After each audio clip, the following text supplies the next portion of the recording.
Hello viewers. Well, last week I made a video just taking a quick look at iRacing Arcade. I was watching other YouTubers play the game and I was giving my impressions and just on what I saw, but also my expectations of what I expected from an iRacing brand, what I expect of studios, whether it's indie, AA, AAA, and how those expectations change as you work your way up the food chain. Of course, on the 13th of October, the demo was released, playable demo, and what I said at the end of my video was I'm going to play the game before I come to any firm judgment on anything so far, and then just see how we got on. So let's take a look at the game and go through that.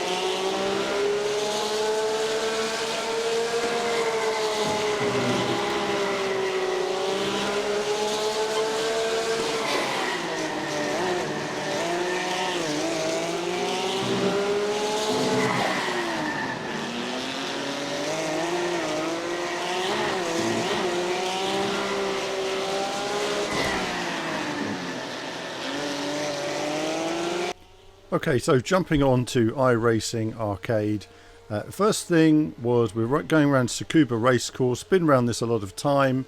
The handling is immediately very friendly to get used to. You immediately have a hold on your car.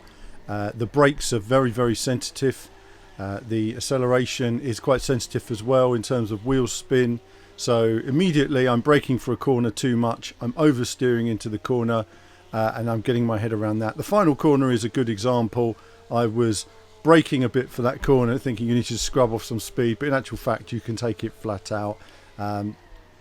It's getting the angle turn in of the car right and finding a consistency here and there that just works and balances for you, and you'll get somewhere down into the sort of 27 second lap time, somewhere depending on very low if you're good at the game, or you know, somewhere late in that sort of variance of second, depending on how good your lap is. The first thing that impacted me was the sound. Actually, a really nice grunt to the car. Sounds really good, actually, nice and meaty. But I get back to the graphics. The visuals are very nice. The track and surrounding environment is pleasant. The cars are the best part there. The cars look really nice in the way they're modelled and they work, and the nice little twee characters as well. In terms of course design and look, obviously it's based on the real track. There are some creative decisions I would make that would be different in terms of how I'd probably present the courses. I'd probably do some experimentation on that. Just certain things to give it all a bit more life than it has so far. There's just a bit of life lacking on the courses. In terms of the gameplay difficulty, I started off with the Pro-Am and I went through the different difficulties. I found myself able to win the races in the first two classes pretty convincingly, but then found it extremely difficult all of a sudden in terms of the step up in difficulty.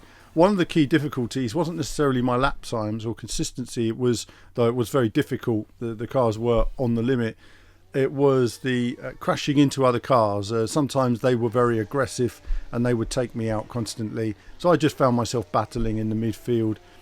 It's interesting, isn't it? You see a game that's sort of got a cutesy look, but it is very challenging at the same time when you want to maximise it. And you don't want it to be too easy, but at the same time, this is clearly catering towards an average gamer, which means it's got to be easy enough to get into, but with some challenge. So getting that balance right is a core issue. In terms of handling of the car, it takes me back to the karting game I played last year, the Karting Superstars. I really enjoyed that. I thought they got the handling just right for karting, and I can't help but feel that the karting handling is very similar to what we have here. It feels more like a kart than it does a car in that sense, in terms of the way the weight works and everything. If you just imagine you're driving a go-kart but it looks like a car, that's what you've got here, that's what you're playing. So in that sense it's interesting. I found myself aggressive driving is key, getting through the corners, staying flat as long as you can. Just drive it like a go-kart. That's the easiest way to look at that. And in karting, there's always sort of 4 corners you take flat out, and then 4 more where perhaps it's fast in, slow out, or slow out, fast in. It's getting that just right. Once you've got that nailed, you just maximize your speed, do some time trials, and go from there. So in terms of my improvements, it was quite rapid, from 29 seconds on my first lap to 27 on my second, and then after that I never really improved much more than that. I just found a maximum to work with. There's a few corners here that still need some work. I go back to my conversation now on the brand awareness and what's happening with the brand. I'm still a little bit concerned with the idea that, as I said before, iRacing coming to console. Oh, this is exciting. And what we actually get is an indie game. If it was iRacing Indie Games or iRacing Indie Label, that would be fine. I'd be looking at this and saying, wow, it's an indie game and they're doing an amazing job. But because my expectations are for something higher, I'm not expecting an indie game. I'm something with a bit more meat to the bone and a level of perfection that's a bit higher than what I'm getting here so far. So if they're going to sell it as an indie game for an indie game price, then it's a fun little indie game and a lot of people will enjoy it. But if it's going to be higher than that, I don't know. It's a bit challenging. We're moving into a different market. This kind of mid-market, it's not on its own here. I'm about to look at Fast and the Furious and Hot Wheels and all these other games battling for that sort of $24.99 to $34.99 budget.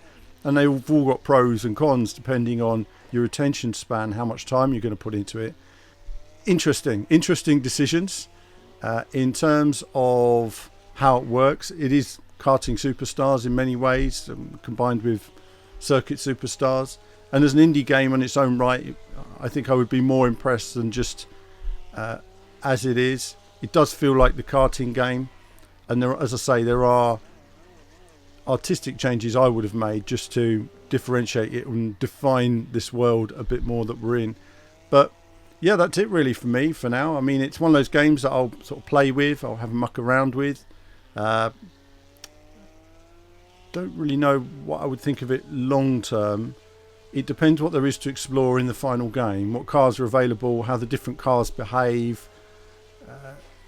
Cars like this having sort of so much grip, I wonder where the other cars go when we test those out as well. So interesting. It's one of those that you really can't really get too much from the demo itself other than just a little bit of fun. I'd love to know your thoughts in the comments. What do you make of it so far? Are you looking forward to it? What cars are you looking to drive? I don't know the ins and outs of all the components of the final game, but I'd love to hear your feedback on that. And yeah, that's it for a quick video on this, and then we'll see what the final game is like at some point in the future. But yeah, I'm supposed to say it in every video now. Do like and subscribe. It supports what I do, and as ever, there'll be more from me very soon.